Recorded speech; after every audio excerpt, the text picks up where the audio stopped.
Êxodo, capítulo 38. Fez também o altar do holocausto de madeira de acácia. De 5 côvados era o seu comprimento, e de 5 côvados a sua largura. Era quadrado, e de 3 côvados a sua altura. E fez-lhe as suas pontas nos seus 4 cantos. Da mesma peça eram as suas pontas, e cobriu-o de cobre. Fez também todos os utensílios do altar, os cinzeiros, e as pás, e as bacias, e os garfos, e os braseiros. Todos esses pertences fez de cobre. Fez também para o altar um crivo de cobre, em forma de rede, na sua cercadura embaixo, até o meio do altar. E fundiu 4 argolas para as 4 extremidades do crivo de cobre, para os lugares dos varais. E fez os varais de madeira de acácia, e os cobriu de cobre. E pôs os varais pelas argolas aos lados do altar, para com eles levar o altar, fê-lo oco que de tábuas. Fez também a pia de cobre com a sua base de cobre, dos espelhos das mulheres que se reuniam, para servir à porta da tenda da congregação. Fez também o pátio do lado meridional. As cortinas do pátio eram de linho fino torcido, de 100 côvados. As suas 20 colunas e as suas 20 bases eram de cobre. Os colchetes destas colunas e as suas molduras eram de prata. E do lado norte, cortinas de 100 côvados. E as suas 20 colunas e as suas 20 bases eram de cobre. Os colchetes das colunas e as suas molduras eram de prata. E do lado do ocidente, cortinas de 50 côvados. As suas colunas, 10. E as suas bases, 10. E os colchetes das colunas e as suas molduras eram de prata.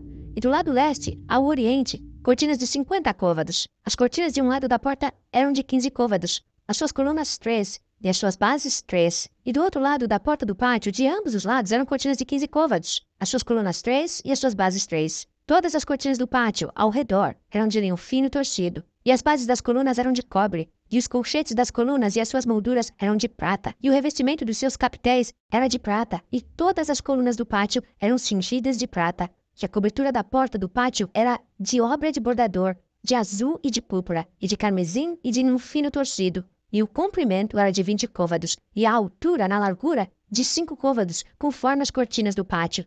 E as suas 4 colunas e as suas 4 bases eram de cobre, os seus colchetes de prata, e o revestimento dos seus capitéis e as suas molduras eram de prata, e todas as estacas do tabernáculo e do pátio ao redor eram de cobre. Esta é a enumeração das coisas usadas no tabernáculo, o tabernáculo e o testemunho, que por ordem de Moisés foram contadas para o ministério dos levitas, por intermédio de Itamar, filho de Arão, o sacerdote. Fez, pois, Bezalel, o filho de Uri, filho de Ur, da tribo de Judá, tudo quanto o Senhor tinha ordenado a Moisés. E com ele, Aholiabe, filho de Aizamaque, da tribo de Dan, um mestre de obra, e engenhoso artífice, e bordador em azul, e em púrpura, e em carmesim, e em linho fino.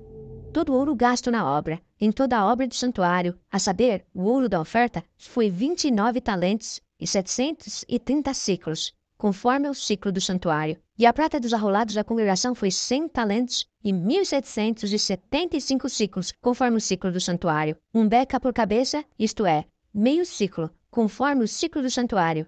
E todo aquele que passava aos arrolados, da idade de 20 anos para cima, que foram 603.550. E houve 100 talentos de prata para fundir as bases do santuário, e as bases do véu.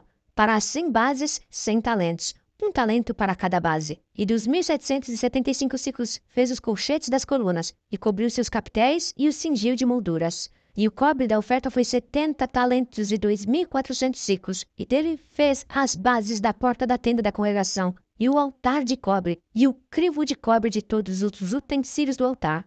E as bases do pátio ao redor, e as bases da porta do pátio, e todas as estacas do tabernáculo, e todas as estacas do pátio ao redor.